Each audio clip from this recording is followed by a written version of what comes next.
So I was reviewing an old article, The Complete Guide to Warm Up, and I think it just took me back to the old days where, my session didn't start till about 45 minutes in. I had to factor in 45 minutes before, 15 minutes after, and then an hour for training. So 2 hours in total in the gym, just because in order to get going, I had to run through this entire elaborate warm-up series, which, on paper looks very scientifically strategic and looks very convincing. And, for a good couple of years, I think about 3-4 years, I was convinced of it myself that I had to use this elaborate warm-up routine to do it, and specifically for squat day. So, I'd walk into the gym, get my cricket ball out, I'd cricket ball my glutes, the balls of my feet, my calves, and then my upper back, like sort of teres major area. And then after that, I'd get the foam roller out, go through every single body part. That'd take a good 20-25 minutes. Then I'd go into activating all the key muscles that were supposedly asleep from using the foam roller. So I had to then activate all the muscles. Then I had to stretch them in dynamically. So the hamstring stretches, the squat to stand stretches, doing things against the wall to make sure that my knees were aligned right. That'd take me about 40-45 minutes in. Then I'd probably do some sort of ankle stuff because I had I always thought the ankles were the biggest ones for me because I had longer legs. So I thought, okay, if I can get my ankles to open up, I'll be in a good place. Anyway, by the time I finish all this, 45-50 minutes in, then I start squatting. I'd go up in 5 to 10 kilo increments. And basically the whole thing was such a drawn out thing. There's probably two things there. First one, that I probably shouldn't have spent so much time back squatting because it just wasn't a natural movement for me. But more than that, I just wasted so much time doing all this stuff, mobilizing the soft tissue. I think I always thought about this. I remember hearing this knot analogy, and this is the one I think that really got me. It's like, right, you use the foam roller to if you think about a shoelace knot, you use the foam roller to loosen that knot up, and then you once you've loosened the knot, then you stretch it, and then you activate it so that it's firing on all cylinders. But yeah, I was reading through this article that I wrote, and there was level 1, level 2, level 3. It's called The Complete Guide to Warm Up, and I think we're going to review this and update this article. But I sent it to Ivan for review, and he just put it on a Google Doc and just said, "Not true, not true, not true. change this." I thought firstly, it's good to get updated information, but I think it also just shows your evolution over the time, what you used to believe, what you probably thought was the main sort of information at the time. And there was so much convincing information on foam rollers and stretching at the time. Because I think foam rollers really came into popular mainstream, I'd say between 2010, 2015, maybe. It really got promoted there. When you had institutes, a lot of the sort of S&C guys were kind of coming into the bodybuilding world and the physique world. The CrossFit world, I think, really. Yeah. Was it the CrossFit world? Really shot it up. Kelly Starrett. Yeah, Supple Leopard. He did the Supple Leopard. Yeah, he's the one who I think kind of really brought it in. Yeah, Supple Leopard. Yeah, the Stretch to Win. Do you remember the Stretch to Win? Yeah. Had all those people. So stretching became a massive thing, and all these analogies started coming out. You had all the fascial stretch therapy, FST. You're using buffalo. The buffalo sort of pieces to wind scraping stuff. I was scraping my whole body, man. I bought into the whole fascial lines, and there probably is a lot to it, a lot of actual science to it. But how much you actually need and what you can do yourself is probably a lot different. I was doing a lot of self-myofascial release, where the theory was there's fascial lines we have in the body that cover the sheaths that form as sheaths of the muscle, and if you can break it all down before you train, you can activate one muscle, get into bigger ranges of motion. And, when you do these things, you do get bigger ranges of motions, right? So you immediately get bought into it. The idea is that you then train into the range of motion, so then you solidify it. But correct. Yeah. Then I'm not too sure what happened to the whole movement. I think I realized it wasn't doing much for me in the bigger pictures and the grand scheme of things. But whether the discussing whether the science evolved, I think would be quite interesting, and where that sort of movement has evolved to, because what seemed like a massive thing in the industry sort of shifted and now potentially isn't as spoken about as much. Mm-hmm. Yeah. So I was around for that time. I also made those same mistakes for a long time. I would activate my hip flexors. I would roll out my ankles so I could get into a better hip hinge, all that sort of stuff. And before my heavy RDL sets, I used to actually activate my hip flexors so I could pull myself into hip flexion a lot better. And Did that sort of feel better at the time? Yes, it did. But could I have achieved the same thing by just warming up with RDLs properly and just taking my time while adding load on that same session? Yeah, probably. And I probably should have paid more attention to my recovery. And that's probably why I was so banged up all the time. Not because I wasn't foam rolling or lacrosse balling enough. It was because I was doing too much for what my body could handle at the time. But it's easy in hindsight to look at those things. And when you do look at, warming up and getting into the zone, all that sort of stuff, or getting prepared to lift, I think the entire process has just been overcomplicated, and it has been made into something that it's just not. You don't have to get, the thing is though, how popular these things have become now. You know how popular those terror guns are? But you can just get that gun and just go all over you. But those things are they're pretty expensive, and people are making fantastic money from that, because I think, again, it plays on that human need for a quick fix. Yeah, I see that quick fix thing comes around because you do it and you're like, oh my God, I feel so much better. Immediately, I don't have to do anything. I'll just have to get this gun and I'm all good. But then you realize that's not the case. And, there was a time where I was always banged up. I was always injured, and I was always getting like chiro adjustments, things like that. And you get an adjustment in your neck, and then 10, 15 minutes later, it's back to where it was. You leave the office feeling fantastic. But because, again, these mobilizations or whatever these adjustments do, they seem to be very, very temporary. And this is what you said earlier, AV. Those things can become useful if you then incorporate that new range of motion within the exercise. But that doesn't mean that you have to roll out every single body part, everything that feels tight. And it's funny that you mentioned about the knot analogy. It's quite interesting when people think that it's a knot that's in your muscle, because even if it was a knot, if you actually tied a knot with your shoelace and you just rubbed a ball over it, it's still not going to undo that knot. It's a knot. You know what I mean? Like, it's not going to release it or anything. And the muscles just don't do that, right? If anything, it's like a little bit of neural drive that's forcing that area to sort of contract a bit. And the science behind the foam rolling thing, or just putting pressure on that area, was to relieve that neuromuscular tension a little bit, telling your body, hey, it's okay, this area is fine, we can release a bit of tension. And that was what sort of allows you to get more range of motion temporarily.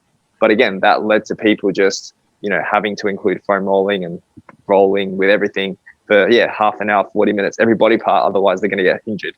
And then it's like, how much pain can you tolerate? You start with that blue roller, then you go to the hard roller, then you go to the spiky one, then you get the trigger point one. Then you're like, nah, I'm just going to use a cricket ball for everything. It's like, how much pain can you? The more pain you're in, the harder you are, and the harder you're digging into the knots. Yeah, but then you start thinking, okay, the more pain, the better, right? And it's always used to fascinate me. People would go into like deep tissue massages and go, oh yeah, it was really deep. Felt great. People got stuck into my tissue. Oh, I'm pretty bruised now, but I know I'll feel better tomorrow. Like, what do you mean? Like, that's not doing anything. You're, if anything, you're just making your nervous system more tense. You're making it tighten up even more. It doesn't need that. You just need to feel relaxed. That's how you get muscles to sort of release tension, so to speak. You know what's an interesting correlation is I found that the more I warmed up and the more I foam rolled, the more injured I got. I don't know why that is. But I just feel like if I look back on my training career, I got more injured when I used to spend more time on therapy, on warming up, on foam rolling, than when I just do a very basic sort of drill at the beginning. I don't know if you guys can share that sentiment. Yeah, I think it might just be linked in with just focusing on the wrong things. Like, we're obviously putting a lot of focus on training, but we were looking at these mobility drills or activation drills or whatever to try and fix, what we thought was holding back our training. Whereas for me, I probably put the same focus on my training, but it's now shifted from that warm up to actually just the working sets and the warm up sets that lead to that. So I ensure my range of motion is always good and consistent and works for me and my body. Then I'm controlling that the resistance I'm using through that range of motion, and so my warm-up sets and then my working sets are all of a much higher quality, because I think I was maybe doing all that stuff, lying on I was using a kettlebell handle for some. I think that was like the progression on and all of this. But then like I'd bench press, and if I benched heavy, I could only bench every other week because it hurt my shoulder so much, bringing the bar all the way down to my chest. By just fixing the range of motion that was actually right for me, suddenly my shoulder didn't have any pain and I wasn't having to do any of this stuff getting into it. And so I think, although it might be linked, with the warm-up stuff, I think it's also just focusing on what actually matters, and that's moving well, because you can do all the movement prep you want. If you then go and move like crap, it doesn't matter, does it? How do you guys warm? Fantastic point. How do you guys warm now? Let's take lower body and upper body as examples. Do you warm up, or what do you do? You scraping your thighs or anything like that anymore? No. Do you want me to go first? Yeah, you go. The stuff that I do. Yeah. Okay. So again, I do quite a few extreme things with my legs at this point in time, and even that, I'm still using the same principles that we're discussing here. I don't foam roll at all. I don't use a roller. I don't use a lacrosse ball or anything like that to get into certain areas. I simply just warm up for the movement that I'm trying to warm up for. I'll just do lower load sets. I'll do just sets that are less demanding as I'm building up, as my tissues are getting more accustomed to what needs to be done. For example, if I'm doing Nordics, I'll start off with a couple of just eccentrics only. Couple reps there. Some eccentrics only.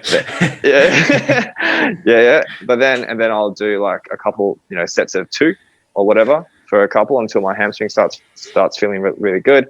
And then the thing is with my warm up, I don't want to fatigue myself too quick, right? So it's just about, we want to get that neural drive to tell our brains and our bodies, okay, this is what we're preparing ourselves for, but we don't want to fatigue ourselves, because that's going to then impact your sets, right? So I'll do a couple sets there. If I'm feeling, then from there, that could be anywhere between 2 to 3 sort of warm up sets, not going crazy, keeping fatigue low, making sure everything feels good. And then from there, I'll get into my working sets.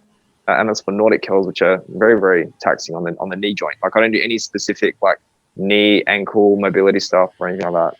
So that would be for Nordics. Even when I was doing a lot of RDLs, like when I started warming up intelligently, it would literally just be coming up to the bar, doing sets of 5 with a very low load, and just adding weight incrementally until I felt ready to perform my working set. Some days that's 3 to 4 warm-up sets. Some days it's only 2. Again, it's going to depend on the day, and our bodies change day to day.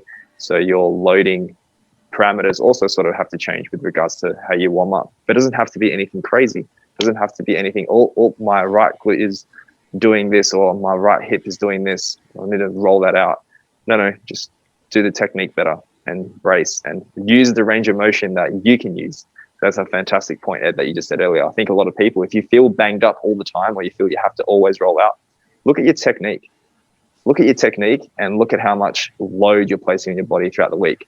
Because you fix those things, you're not going to have to spend 20, 30 minutes every day foam rolling because you're a beast. No, you're just doing things incorrectly.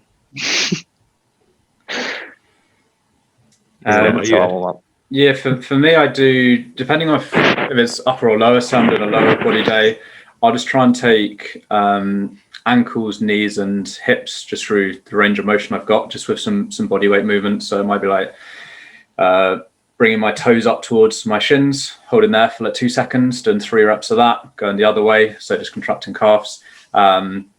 And then just extending my knee, trying to flex my hip, just get my quads short, contract there for a couple of seconds, do the opposite for hamstrings. So it's basically just getting each of the muscles that are going to be working just into their shortest position, just for probably about 3 reps each, hold there, just to feel a good contraction in each of those muscles. I think it just helps me just know where my range of motions are at for the day. It also just helps me improve that mind-muscle connection a little bit. And it's almost just like a quick tick list. If there are any red flags or anything that doesn't feel good, I can just make a note of it. But in general, feels pretty good. And then we'll just go up to the bar. So I'm doing RDLs, start with the bar, do a few reps, and then just start to increase the weight and let the reps drop off as I move towards my working sets. Yeah, I think I'm pretty similar. With legs, I do. I just have this routine of doing little walking lunges as a warm up. I find it's a really nice way just to really just get things going, get the blood moving. It just feels really nice doing walking lunges to warm up. You just feel all the muscles working. And then I have like, when you do walking lunges and you bring the other leg up, like a hip, like you said, like a hip, just flexing up. That just feels really nice. I don't know if there's anything to it, but this just warm up. I do about 5 to 10 reps each leg. It just gets everything warmed up. And then like you as well, I also just flex the muscle. And afterwards, like flexing the hamstrings, flexing the quads, just getting a connection going. And then I'll typically, for most leg days, I'll always start with a slightly more isolated move just to, again, connect the muscle a little bit more. Probably it's more from an injury risk perspective, where I just don't want to use as much heavier load on the compound. So if I'm doing RDLs, I'll always do GHRs first, or a warm up with a back extension or something like that, just to get the posterior chain firing. And it just allows me to kind of connect to all those muscles. And I won't go to failure on these. I'll just use these as a couple of sets. And similarly, another day I'll use leg curls as that same sort of warm up. So yeah, it's just for legs, literally just walking lunges and contractions. And for upper body, it's because I'm coming back from the injury, I just do the wall slides, the serratus wall slides, and the push-up pluses as my warm up. And I pair that with, in between each of them, I just isometrically contract my chest against the wall, like pressing against the wall, and isometrically contract my lat just before I go into it, just so I know they're woken up, but just so I know that they, just so that connection. No, I know. The thing is, we know what you mean when you say that, but as you can see, like that warm up is so specific now, and it's targeted to an area that you still feel is problematic. It's not like just doing everything for the sake of doing everything. Your shoulder's a little bit dodged. Okay, cool. I find that when I do these shoulder exercises before I get into my main lifts, I perform better. That's what works for you. So that's fantastic. And I think there's a big difference between doing 2 to 3 specific drills to help a certain range of motion versus just foam rolling for the sake of foam rolling and doing everything for 45 minutes because you have to, or because you think that's what's going to prepare you. But with all of our warm-ups, I'm sure you guys picked it up too, everything that was done was just specific for the movements that were about to happen, right? That we're warming up the joints, we're warming up the prime movers that are going to be contributing to our main lifts. And then we simply just got into the main lifts after we did that. So it's very, very easy when you think about it, because that's the goal of a warm-up, right? You're trying to prepare the tissues for what they want to do, or for what you want them to do. It's very simple when you think about it.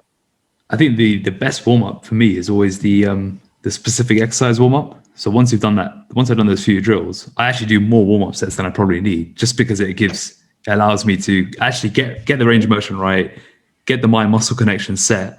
And so when I get to the main set, I feel well prepared. Like I could never do, for example, 2 warm-up sets and go into a working set on RDL. It just feels so heavy on me, but also I just feel too risky. I was actually thinking that the other day. Sorry, is that what I was thinking? Sometimes people say, I don't have time for warm-up sets. Yeah. I was doing RDLs last week, and I was just about to do my working set, and I remember just looking at it thinking, imagine going into that without a warm-up set. I was like, I wouldn't do it for 500 pounds. I'd be so scared my hamstring would just shoot off the bone.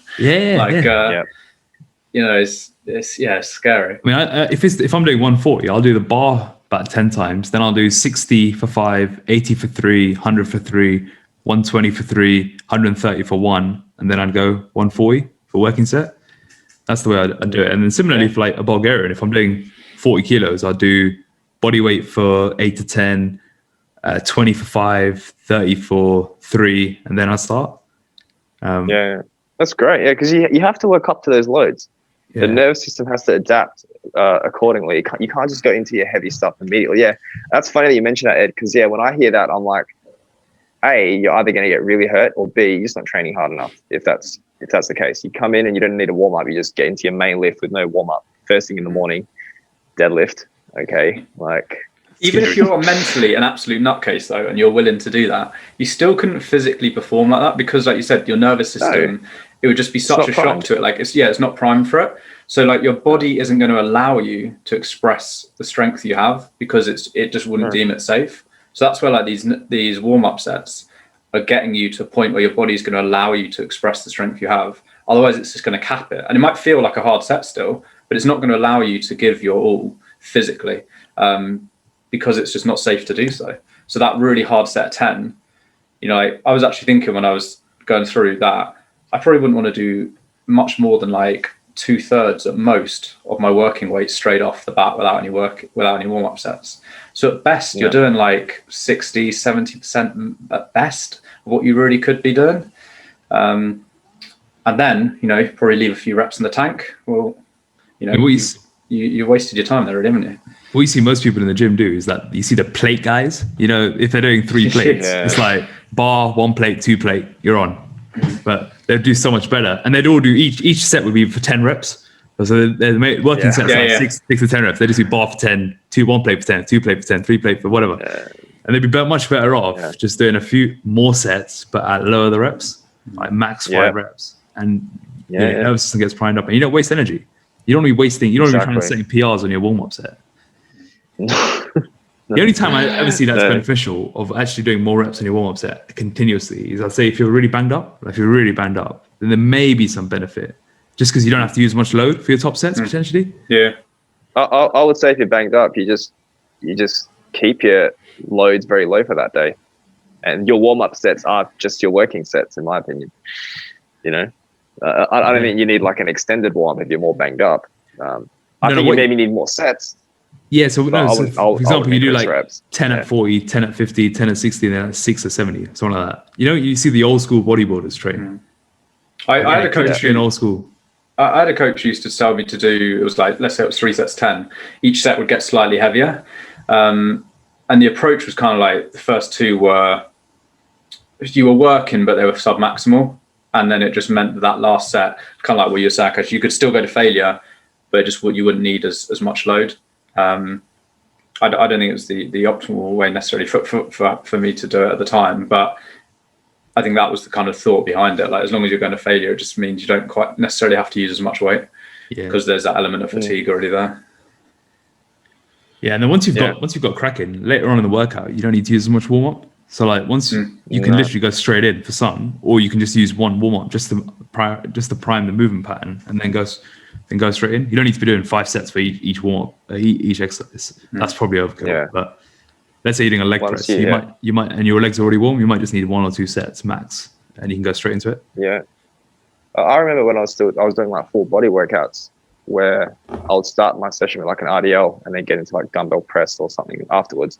And I didn't need barely any warm up, just because RDLs warm up everything. Like you're pretty you're going to be pretty warm after your set of RDLs, and also you're because you're also working on shoulder retraction. That movement pattern can then be taken into sort of any sort of pressing movement. So I never found there was like a big warm up needed after you start your session off with RDLs or even back squats, right?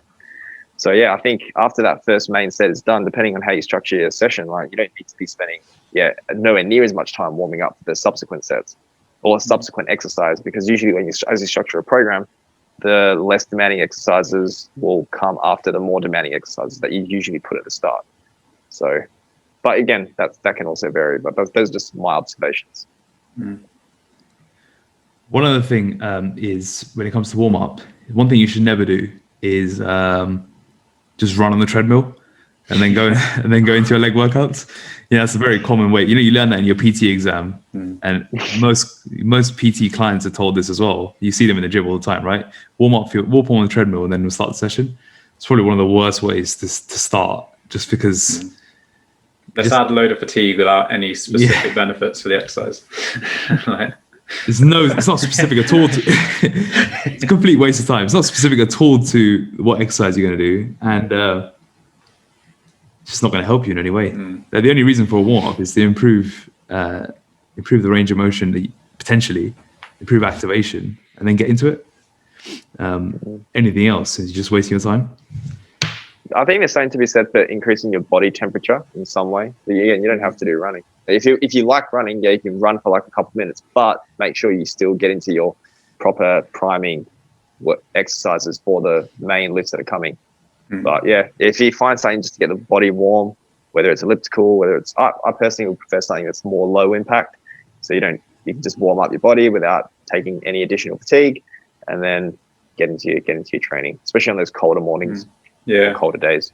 I definitely find though that if I'm going to do RDLs, by the time I've done a few of those, like, just find the range of motion for myself and then start warming up the bar, by the time I'm up to my working weight, my body temperature's up already. Like, I'm probably taking my hoodie off at that point. Like, I think if you're doing working warm up sets properly and focus on them, and you are gradually increasing the weight, like, increased body temperature is just going to be a byproduct of that a lot of the time. Yeah, true. Your working set should be the same as your warm up set, potentially just a bit slower. That's it. Mainly because it's heavier, not for any other reason. So that's a good rule of thumb to take, and treat each warm up set like the main set. Like set all your cues right, set all your positioning. Like if you're doing Bulgarians, for example, or any sort of split squat, one of the most annoying things is when you don't know where to put your foot. It sounds really silly. So what I do is I always put my shaker during the warm-up set. I'll put my shaker where my foot needs to go, and that way there's no guesswork. It's not like you're hopping around like trying to put your feet. No decision fatigue. Yeah, but it's also dangerous, right? You do one rep and you're like, oh, firstly, this is I'm putting my foot in the wrong place, and I've got to hop it out. If you've got over 40 kilos in each hand, that's not something you want to be doing, right? No. What I do actually for that is I do my split squats in the Smith machine, and on the floor there's like these little dots on the mat. So I actually just count the dots, and I've just made a record of that in my logbook. As soon as I go in, I'm like 5 dots back with my front foot, and then at least you can keep it a bit more consistent. Because if, as we know, like where your foot is, that can then determine, especially in the Smith machine where your like torso's fixed, where that can differentiate how much how much it's stressing your hips as opposed to your knees. And like for me, it'd be much easier just to let myself shoot my hips back and then just turn it way more into a hip exercise. But then is that progression, or as I'm just using different muscles more. So definitely standardizing that stuff can be great. The other thing that'd be interesting is we've said a few times like, you kind of know where you're at in the day. How can we? Let's discuss how that actually works for most people. How can you tell where you're going to be at for the day? Like for example, let's use the RDL one. I know how a specific weight feels would dictate how strong I am for the day. I can kind of tell what kind of day this is going to be, or what kind of day it's not going to be. But that takes a lot of the experience. What kind of things are you looking out for when you're judging? Do I need to be a bit more careful? Do I need to scale it back a bit? Am I going to really go for it today? What sort of things do you pay attention to in that? I think a good one is if we're specifically talking about RDLs, but it can be taken to any exercise. Just how heavy that weight feels in your hands, even just if it's like a warm-up or whatever. You can tell. I think you can tell just by how you're gripping that bar or how it feels, even as you're doing your warm-up sets. Like, from the start, you're like, okay, this is going to be a pretty good day. I think you can just tell by just how fast and explosive you are from the get-go. That can be a good indicator. And then even as you're building up your warm-up sets, you just feel that everything's just like clicking. And when I say clicking, it's just, you can just really feel, you can feel the target muscles working. You can feel just the bar moving. You know exactly what I'm saying. Right? Not your joints. Not your joints. No. But no. As in they just feel good, right? The movement feels smooth. Everything feels the way it should feel. And nothing. You don't feel like any abnormal pain. You feel comfortable. I think those are really, really good markers. The bar speed is going to be my thing. The bar just moves quicker than what it normally does on the same weight. The grip thing's big, isn't it? And there's have you seen much in the research around like grip strength and fatigue and overreaching? Yes. That's quite a strong correlator, isn't it? It's the strongest correlator. The strongest we have the most we have a lot of neurons and sensations in our hands. So when we are, this is when you talk about like the central versus peripheral fatigue sort of model. And what seems to impact your overall or systemic fatigue the most is your grip. And that's why people do a lot of grip testing to see if they are prepared for the day. A lot of people think that it's the loading on the spine that makes deadlifts so fatiguing, when it's actually not. It's actually the grip. The gripping of the bar is what fatigues you the most. Yeah. Well, because it's the heaviest potential load. Yes. It's your hands that take such a massive beating, and then your brain feels how weak your hands are the next day, and it shuts down a lot of other things. Do you think that's probably why? This is why. I was going to say, when you grip something super hard, when you grip something really hard, you just feel a lot stronger, right? It's always the first thing that we will tell someone if they're benching. When you grip the bar harder or tighter, you will feel stronger to a point. Because I do split squats, like I said, in the Smith machine, and I find the difference between that from fatigue point of view so much easier than dumbbells. And it may well just be that, like just not having to load it through your hands. 100%. Yeah. Because so you go, V. No, go. I was going to say, like, just a bit off topic as well, because I use my hands a lot with the stuff that I do now. like especially on the rings and especially on bars and the floor. And there will be days where everything just feels super weak. Like it takes me a long time just to warm up and get everything, especially after like a heavy cross day, especially if I've been doing hammering that. Like the next day, I really struggle from like I just neurally feel drained. Like my balance is off, everything feels weak. And I was like, oh no, now that actually makes a lot of sense, because yes, obviously the cross loads your elbows and your shoulders in a horrible way, but it's that grip and that constant having to hold onto rings and false grip and all that stuff. That's the fatiguing aspect. Your hands are just like, nah, we've had enough. And it just literally transfers to everything else. Yeah. You can always tell with it how heavy it feels. That's a big one. But I remember Charles Poliquin used to talk about with the athletes. He used to do a lot of they used to use like a grip dynamometer to test their readiness to train.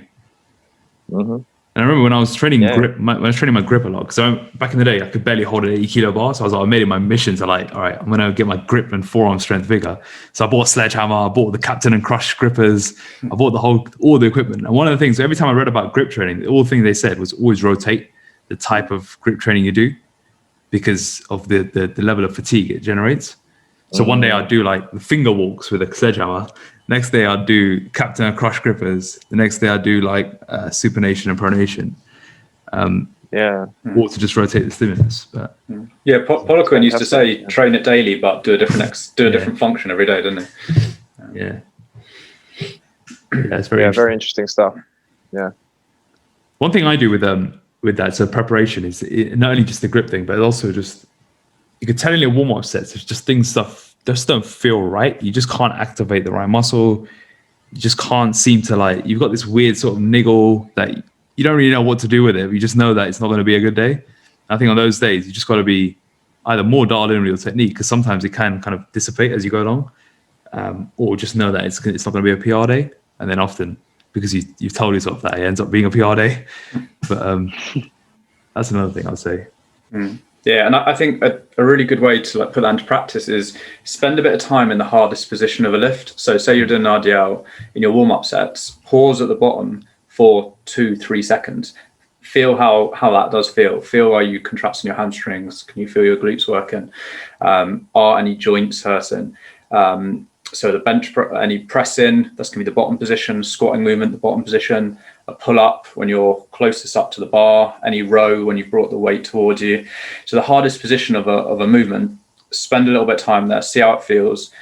Because your muscle, potentially you can then just see how things are feeling, whether you have got a good connection, whether there are any aches and pains, and that's probably going to be the best area of the movement to start thinking about whether there are issues or you're having a great day and you're good to go. Yeah, the pause is a big one. Any other comments on warm-up? I didn't realize we ended up speaking the whole podcast on warm-ups. Yeah. We're going to talk about all the mistakes we made training-wise. We covered a lot on warm-ups and preparation. That's one that we've all made. That's the one we've all made. Yeah. So. Yeah, I think it's a big one. And people are still making it today. I think it's just a case of striking the right balance, because we don't want to go in and, like we said, go straight and start working weight. Flip side, we don't want to spend 45 minutes warming up. So it's just doing the minimum effective dose that you need. So as good as do what you need to perform at your best. You don't need to do any more than that. Obviously, if you do any less, then that's just going to take away from that point. Some of that's going to come from trial and error. Maybe do 6 warm-up sets for leg press tomorrow. Next time you try it with 4, or actually that wasn't quite enough. You end up with 5 as your good amount or whatever. Yeah, that's interesting as well. Like that, it can vary per exercise. I know for a hack squat, for example, I can't go in there with just one warm-up set. I need about 4 to 5, just because I don't know if it's a placebo or what, but my knees just don't feel good if I don't warm up enough, and I have to go real slow to get it up there. So, but then a leg press, I might just need one or 2 warm-up sets. So it's probably a range of motion thing as well. There's more range of motion in the hack, so there's more stress on it. Yeah. You probably just want to feel more confident as well. So again, everything that we've said today, guys, anyone that's listening, if you find something just gets you in the zone and something that really helps you, still include it. Like if even after today, the lacrosse ball in my glute probably doesn't work, but I like it and I'm going to do it. Yeah, fantastic. If you feel that it works for you, keep doing it. So yeah, like my training partner on my big Friday leg session, he'll always come in and do 5 minutes on the foam roller, and he knows that it's not making that much of a difference. But he just has this thing where he'll roll his back out, he'll roll his hamstrings out, and he just feels good going into a leg session doing that. Yeah, so, yeah. I think it's just a routine thing, right? Just like when you get into some deep work or you get into something big that you want to do, you have a little ritual, you have a little routine, and if that's your routine, fantastic, go for it. Placebo is massive for just avoiding injury risk and having good training sessions. So if you've got any placebos that may or may not work, go for it. Yeah, definitely. Cool. I think that's a wrap.